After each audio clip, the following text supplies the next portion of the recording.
ABC ન્યૂઝમાં આપનું સ્વાગત છે। રાધનપુર એસટી ડેપો મુસાફરોની સુરક્ષા અને સુવિધા પ્રત્યે તંત્રની ઘોર બેદરકારી અને નિષ્ક્રિયતા।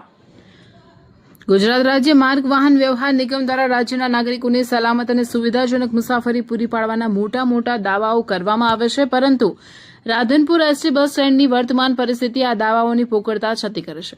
રાધનપુર એ ઉત્તર ગુજરાતનું એક અત્યંત મહત્વનું વેપારી અને ટ્રાફિક ધરાવતું કેન્દ્ર છે, જ્યાંથી રોજના હજારો મુસાફરો, વિદ્યાર્થીઓ, મહિલાઓ અને વડીલો મુસાફરી કરે છે, પરંતુ આજે આ બસ સ્ટેન્ડ સુવિધાનું ધામ બનવાને બદલે મુસાફરો માટે હાલાકી અને અસુરક્ષાનું કેન્દ્ર બની ગયું છે।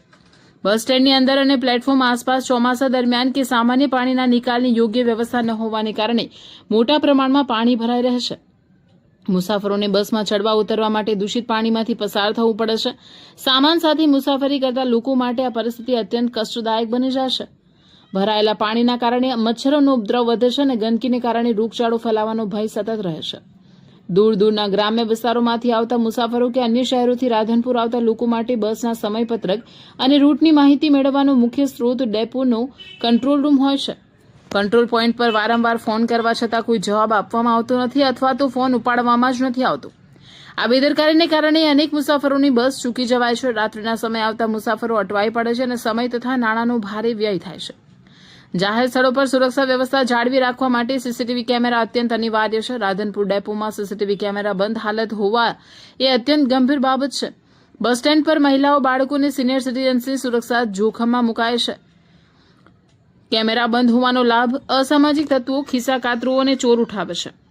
જો કોઈ અનિચ્છનીય બનાવ બને તો તેની તપાસ કરવી પણ મુશ્કેલ બની જાય છે। શું નિગમ કોઈ મોટી દુર્ઘટના કે હોનારતની રાહ જોઈ રહ્યું છે? જાહેર જનતાના ટેક્સના પૈસાથી ચાલતા આ સરકારી તંત્રની આ પ્રકારની બેદરકારી સાખી લેવાય તેમ નથી। રાધનપુર ડેપોના જવાબદાર અધિકારીઓ અને પાલનપુર વિભાગીય નિયામક આ બાબતે તાત્કાલિક ધોરણે કડક પગલાં ભરે તે અત્યંત જરૂરી છે।